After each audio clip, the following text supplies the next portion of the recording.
El relincho partió la mañana como quien parte una taza de porcelana. Agudo, seco, imposible de ignorar. El polvo que flotaba en la calle principal de Thornrust se alzó en un surco dorado y quedó suspendido en el aire como una confesión. Ayara lo oyó desde la puerta de su establo antes de ver nada más. Ese sonido tenía memoria. Era la voz de As cuando algo iba mal. Se inclinó sobre la madera del pesebre, las manos todavía olientes a avena, y miró hacia la calle justo a tiempo para ver a Colt Mercer acercarse con la sonrisa que siempre llevaba a la medida exacta de la derrota de otro.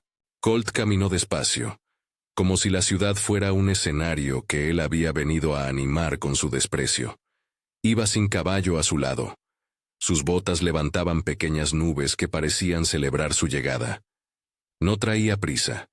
Sostenía en una mano una cadena de hierro, y la otra la dejó colgada, relajada, sobre la culata de su revólver. Cuando llegó junto al caballo atado en la plaza, un animal viejo, costurón en un costado, mirada opaca por la edad, se detuvo y le dio con la empuñadura en un costado, no lo suficiente para herir, lo bastante para humillar. El ruido seco golpeó el silencio, y el caballo gimió. El pueblo lo vio. Thornrust era así. Gente que aprendió a bajar la mirada para conservarla después.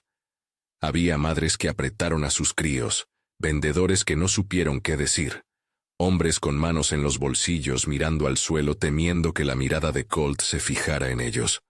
El rumor se extinguió en el aire. Nadie levantó la voz. Nadie salvó a Yara. Ella avanzó sin prisa, con la distancia de quien conoce los tiempos de la furia, y sabe que precipitarla solo la alimenta. Su paso fue el de alguien que cada mañana camina un tramo más allá del miedo para cuidar de lo que queda vivo. No era una mujer alta. Era la ecuación clara entre hueso y voluntad. Su pelo estaba recogido con una tira de cuero sucia. La herrumbre de la vida cotidiana marcaba sus manos. Cuando llegó junto al caballo, colocó una palma en la cabeza del animal y lo miró a los ojos. As respondió con un relincho bajo, cerrando el surco del miedo. Colt rió, un sonido corto, duro. Lo llamó con tono de juego. «¿Qué haces, viuda? ¿Hablas con los animales ahora?» Sus palabras eran cuchillas con brillo. El pueblo contuvo la respiración. Ayara no contestó, porque las palabras de Colt tenían la velocidad del veneno, y prefería las cosas que curaban. No estaba allí para pelear palabras. Instintivamente se adelantó entre Colt y la cadena que él sostenía. Le tocó el costado del caballo con la misma mano que en otro tiempo hubiera sostenido un revólver. El gesto fue pequeño. Ayara no lo sabía aún, pero ese gesto sería visto por muchos más ojos de los que imaginaba. «Suéltala», dijo Ayara con voz que no buscaba castigar sino imponer una tregua. «No tiene por qué pagar por tus juegos».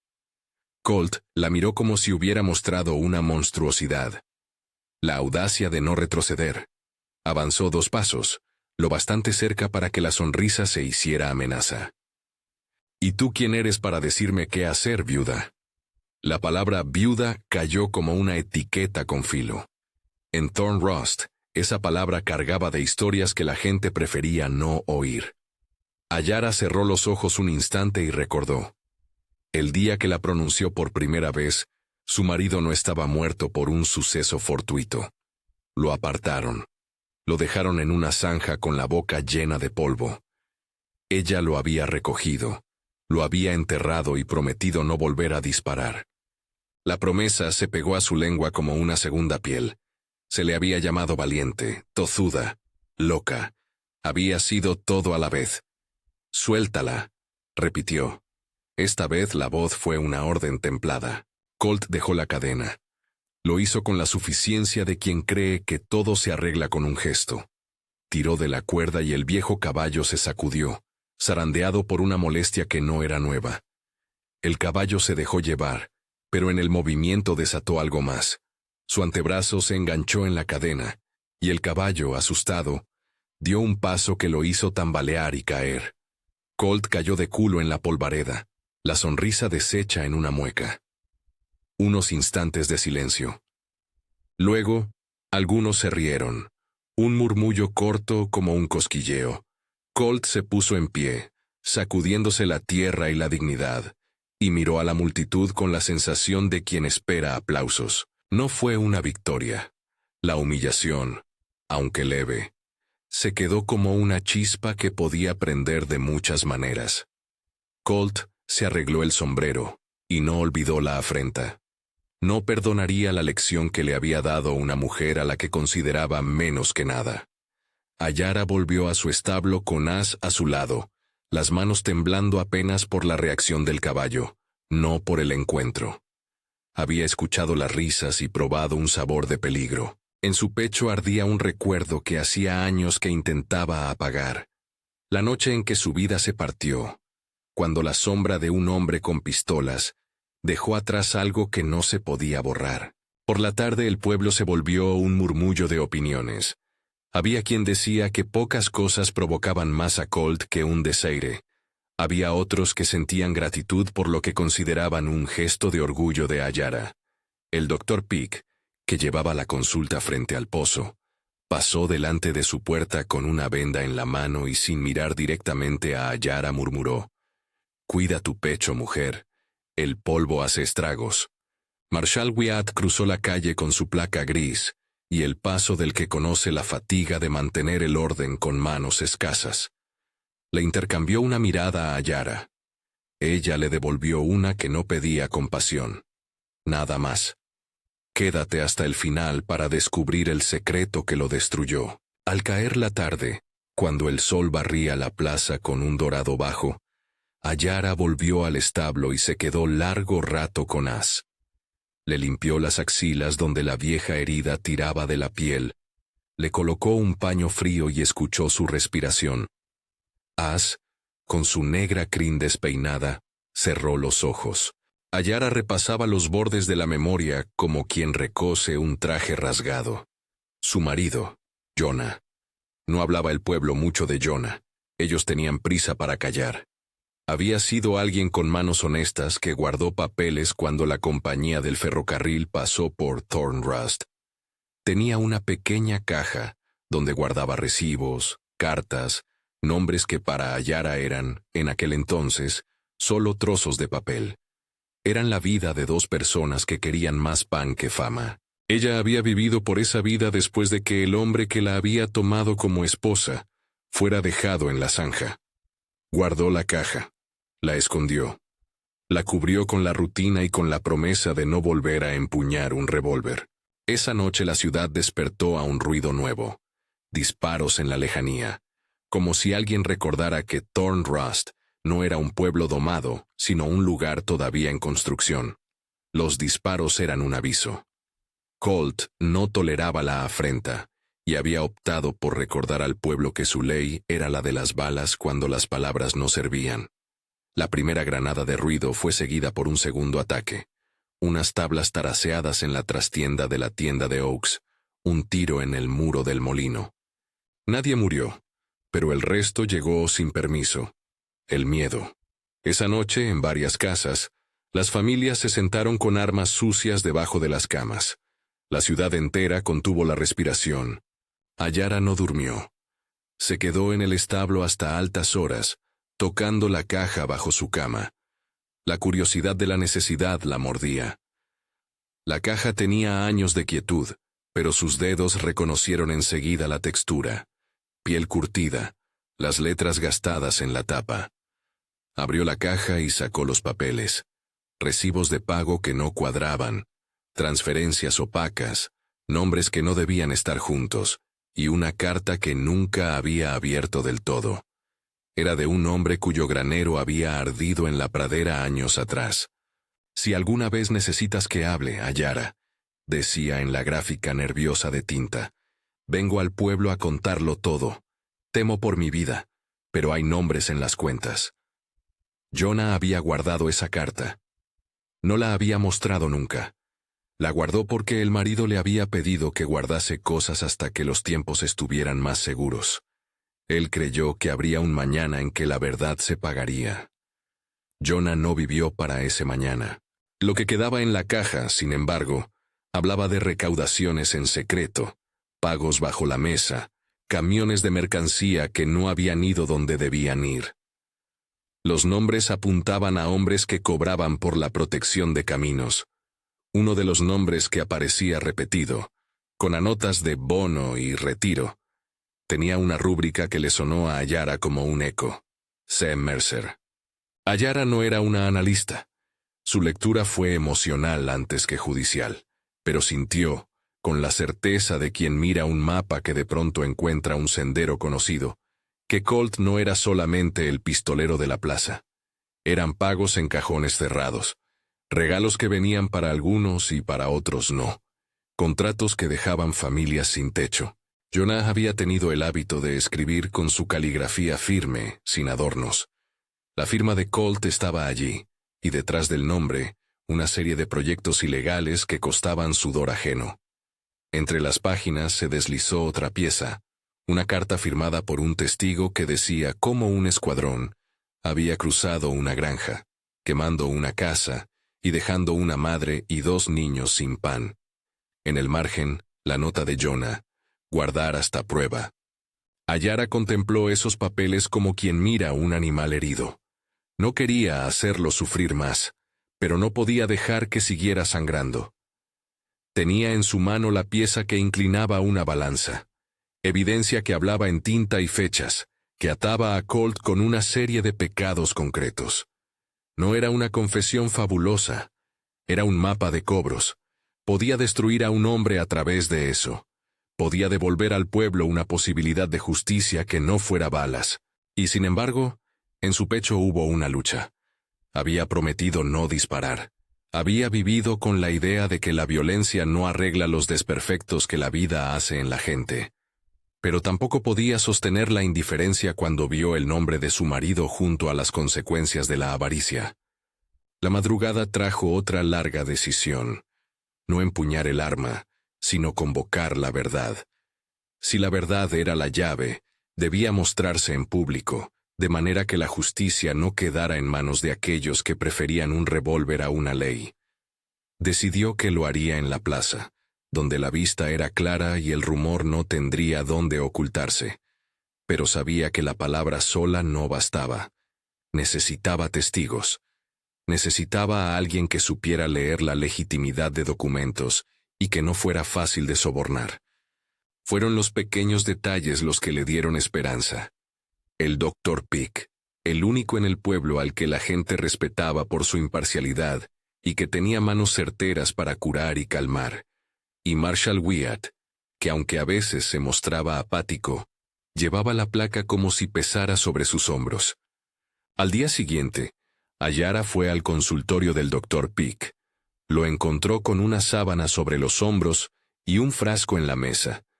Él la miró con esa mezcla de profesionalismo y ternura que se aplicaba a quienes necesitan menos palabras y más certezas. «Tienes la cara de alguien que ha decidido algo peligroso», dijo el Dr. Peak. «No me asustas con eso. Dime qué tienes». Ella le entregó los papeles. No eran muchos. Una pila bien atada con hilos, la letra de Jonah visible, los nombres, las fechas. El médico los miró con ojos que no se dejaban llevar por el espectáculo. Tenía en su rostro la misma emoción discreta de quien examina una herida y sabe que curándola se causará dolor. «No soy juez», murmuró, «pero esto huele a crimen administrativo y a saqueo. Si estás segura». «No quiero sangre, doctor», repuso Ayara. «Quiero que se haga justicia para que Thorn Rust no siga pagando lo que otros roban». La respuesta fue un gesto sencillo. El doctor le ofreció su nombre para declarar, su apoyo para llevar los papeles ante el Marshal, y la promesa de no dejar que la ciudad resolviera esta vez con balas. «Que la ley actúe o que actúe la gente», dijo él, «pero no dejes que actúe la venganza sin testigos». Esas palabras abonaron la decisión de Ayara. El secreto no lo sacaría del barril de la venganza, sino que lo arrojaría a la luz donde la comunidad tendría que decidir. Marshall Wyatt no fue fácil de convencer. Era un hombre hecho de rutinas y prudencia. Temía que sembrar un conflicto abierto con Colt pudiese llevar a más derramamiento de sangre. Pero cuando vio los papeles, algo cambió en su mirada. Reconoció en los nombres las rutas de la corrupción que había sospechado en silencio. Sabía que si se quedaba quieto ahora, Thornrust pagaría un precio que nadie podría recomponer. Tomó la decisión que siempre toma quien no quiere fama: actuar con ley. Se organizó una reunión. Se colgaron luces al anochecer en la plaza. Se trajo una mesa y se invitó a todo el pueblo. La noticia corrió como pólvora. Ayara presenta pruebas contra Colt. Algunos llegaron por curiosidad, otros por miedo. Los que temían la reacción de Colt se quedaron al borde de las sombras, con la esperanza de que el coraje de una mujer bastara para detener la tempestad. Colt no perdió la ocasión de aparecer. Fue con su misma sonrisa, con esa mirada preñada de burlas. Había venido con 2 acompañantes, tipos que conocían la forma de sostener amenazas sin llamar demasiado la atención. Arribó y ocupó un lugar cercano. Cruzó los brazos y parecía dispuesto a negarlo todo con la facilidad de quien sostiene un martillo. Ayara se colocó en la mesa, los papeles ante ella como un juramento. El polvo del atardecer caía sobre todo como una última capa, tratando de igualar al rico y al pobre. Ella habló. Y cuando habló no fue una denuncia en el sentido ruidoso del término, sino una narración que puso nombres y fechas en la balanza. Leyó la carta del testigo, mostró los recibos, señaló las notas de Jonah, explicó cómo los camiones habían pasado de largo, cómo algunos graneros se habían vaciado durante noches que nadie contó, porque los hombres que las vaciaban tenían armas y nombres limpios. Citó la rúbrica, la misma que Colt había trazado ante la contabilidad de los hombres que cobraron por la protección. No hubo teatro, solo evidencia, una a una, que iba coronando la imagen de alguien que no era solamente el charlatán del pueblo, sino un hombre que hacía negocio con el miedo. La audiencia reaccionó. Al principio murmuraron, luego llegaron los susurros. Algunos rostros se volvieron pálidos. Entre los presentes, la señora Oakes se cubrió la boca. El joven que trabajaba en la herrería apretó el puño hasta que le tembló el tendón. Colt negó con la boca, negó con la postura, se inundó de ira que no supo canalizar en otra cosa que en amenazas. Llamó a Ayara mentirosa, dijo que ella buscaba fama y atención. Intentó seducir a la multitud con su habitual carisma. ¿Tú me acusas con los papeles de tu marido muerto? Rugió como quien necesita una excusa para disparar. Sus hombres se acercaron. Fue entonces cuando la comunidad comenzó a dividirse entre la fuerza antigua del miedo y una posibilidad nueva. Que el silencio ya no fuera la moneda de cambio. Un hombre del público habló. Era un mercader que había perdido un cargamento un verano atrás. No habló por temor. Habló con voz templada. Confirmó lo que decían los papeles. Otro, un viejo que trabajaba de noche en las vías, levantó la vista y asintió. Uno por uno, los testigos se acercaron. No fue una catástrofe ni un juicio teatral. Fue un tejido que se hizo visible. Una y otra vez, la evidencia encontró boca. Colt intentó interrumpir. Intentó rasgar los papeles, intentó recurrir a los mismos gritos con los que muchas veces había salvado su honor. Pero la calma de Ayara, la firmeza de la letra de Jonah y el peso de los testigos hicieron lo que los tiros no podían brindar: quitar la coraza social a un hombre. Marshal Wyatt, que había escuchado con la paciencia de quien guarda la ley como una cosa frágil, alzó la mano y anunció que el proceso seguiría su cauce. Ordenó que Colt fuera detenido en calidad de sospechoso y que permaneciera bajo custodia hasta que se comprobase la veracidad del material. No fue un acto de exaltación, sino de primer paso. Esposas, tienda de campaña para la custodia, un juramento de actuar con papeles y no con odio. La comunidad estalló en murmullos que no eran festivos ni de luto, más bien de liberación contenida. Colt no aceptó la derrota con elegancia. Intentó huir, intentó sobornar a uno de los hombres de Wyatt, intentó arrojar la culpa. Todo fue vano.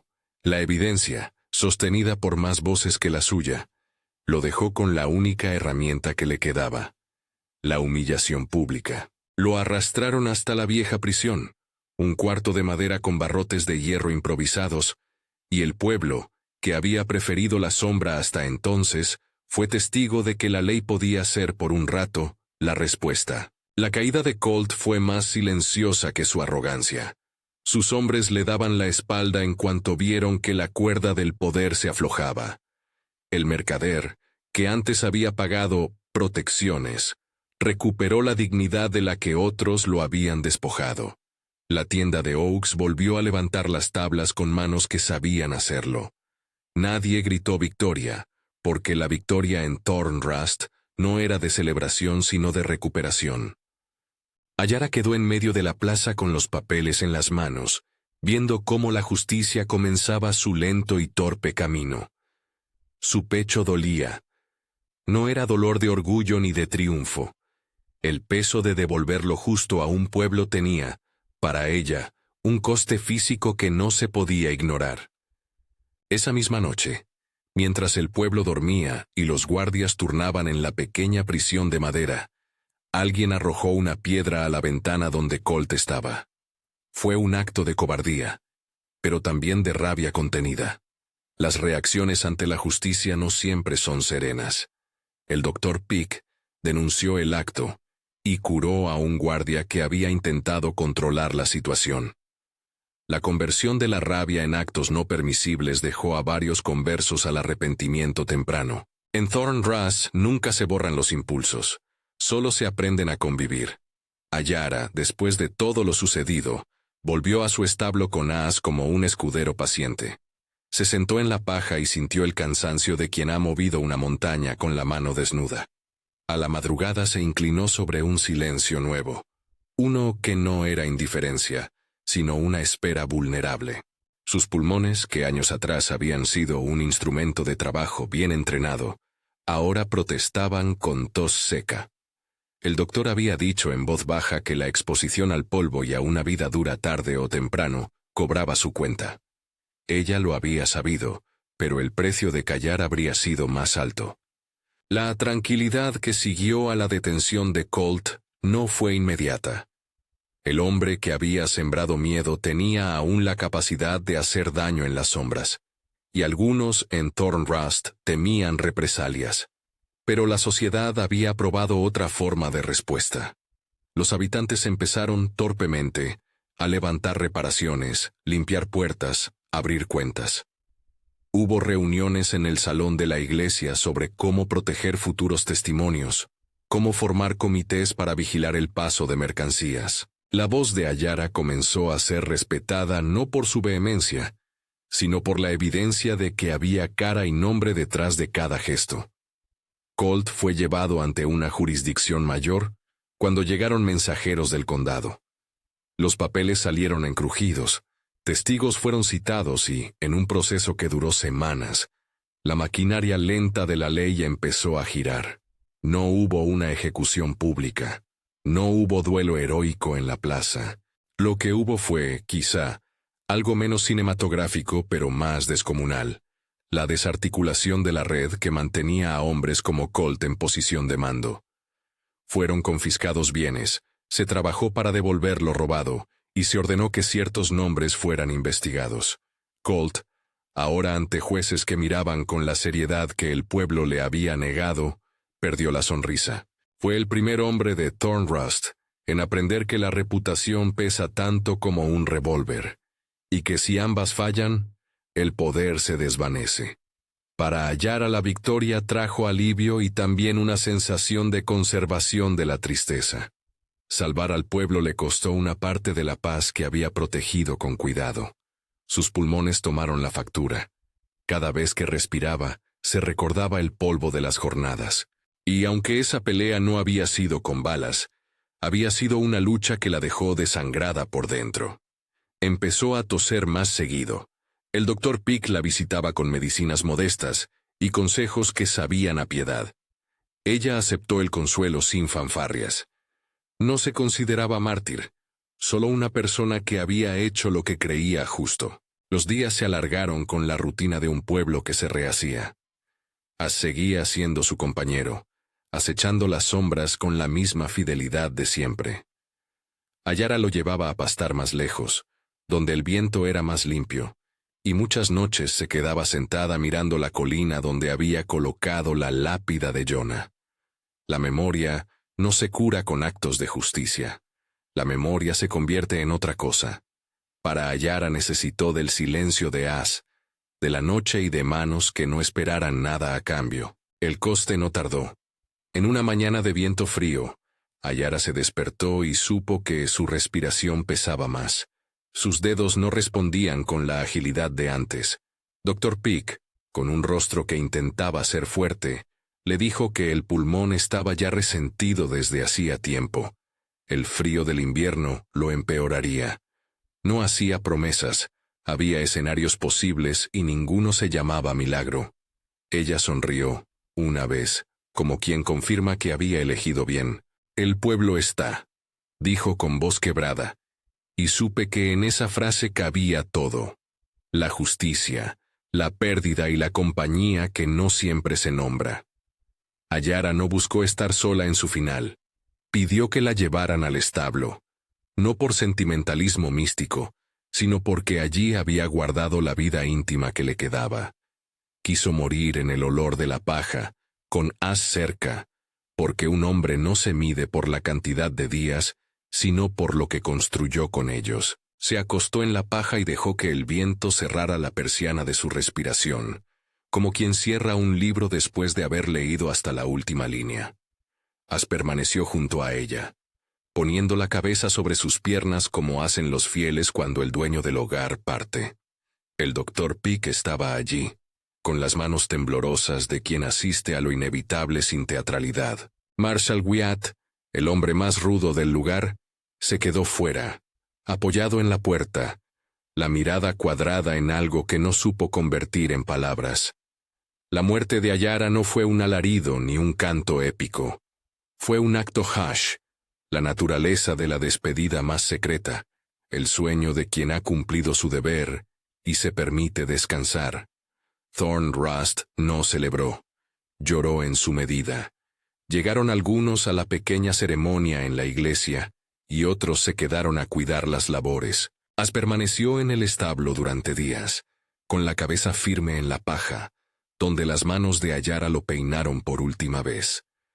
Nadie ahuyentó al caballo. Nadie lo separó del recuerdo que era su dueña. Hubo discusiones sobre cómo recordar a Ayara. El Dr. Peak y Marshall Wyatt cogieron la responsabilidad de colocar una piedra en la colina donde una vez Jonah había sido enterrado. La piedra fue sencilla, una losa de granito con el nombre de Ayara y una frase elegida por las manos más humildes del pueblo: guardiana de la verdad. No buscaban exaltar, solo recordar. En Thorn Rust, la memoria es una moneda que se usa con cuidado. Se paga a quien se atrevió a mirar a la cara un mal, y lo nombró. Con el tiempo, la historia de lo que hizo Ayara se convirtió en una lección que se repitió en la puerta de las tiendas, que el silencio no siempre es cobardía, que la palabra sostenida con pruebas puede derrumbar la torre del miedo. Algunos la tomaron como modelo de valentía, otros lo hicieron como un manual de prudencia. Para la generación siguiente, Ayara fue un nombre que se mencionaba con respeto los días de viento. As envejeció en el mismo campo, su crin volviéndose gris, y se le veía a menudo recostado en la colina, como si vigilara la lápida de su amiga. La gente dejaba una rama a sus pies, y alguna vez se oía a los niños decir: «Allí está el caballo que no dejó sola a la viuda». Colt Mercer, por su parte, vivió su caída. Vino la ruina de un hombre que no supo sostenerse sin la sombra de la intimidación. Su nombre quedó pegado a su expediente. No hubo redención fácil. Algunos le dieron la espalda. Otros, los que antes se beneficiaban de sus favores, colaboraron con la ley. La ciudad aprendió que la protección que se compra con miedo no es sostenible cuando la comunidad decide mirar hacia la luz. No hubo regocijo en su derrota, pero sí alivio. Thornrust respiró con la sensación de que las cosas podían repararse, aunque no siempre sanaran del todo. En la última escena, después de que las estaciones pasaron y los ojos del pueblo se abrieron a otras pequeñas tragedias y alegrías, alguien limpió la piedra de Ayara. Una mano de niña pasó un paño suave. En la tierra, junto a la lápida, creció una planta, un brote resistente que nadie pudo nombrar. El Dr. Pick la miró una mañana y dijo en voz baja, «No es flor, es lección». Marshall Wyatt asintió sin palabras. As, ya viejo, olfateó la tierra con la paciencia de quien sabe que los actos buenos deben perdurar, aunque los cuerpos se hundan. No fue la bala lo que destruyó a Colt. Fue el secreto que dejó de serlo. Fue la verdad que Ayara sostuvo hasta convertirla en algo público y obligatorio. No hubo un duelo con tiros gloriosos. Hubo papeleo, testigos, valor paciente. El secreto que la mayoría hubiera utilizado para alimentar una venganza fue usado con manos limpias para restaurar lo que el miedo había desgarrado. A cambio, Ayara entregó su paz, su salud y al final su vida tranquila en el establo, en compañía de As, con el murmullo del viento como último testigo. Thornrust aprendió, por su modo, que la dignidad no es la ausencia de ruido, sino la capacidad de nombrar lo que duele y sostenerlo hasta que la comunidad pueda hacerlo suyo. Si esta historia te tocó, comparte cómo pensarías tú que un pueblo debe actuar frente a la violencia. ¿Callarías o reunirías pruebas? Déjalo en los comentarios.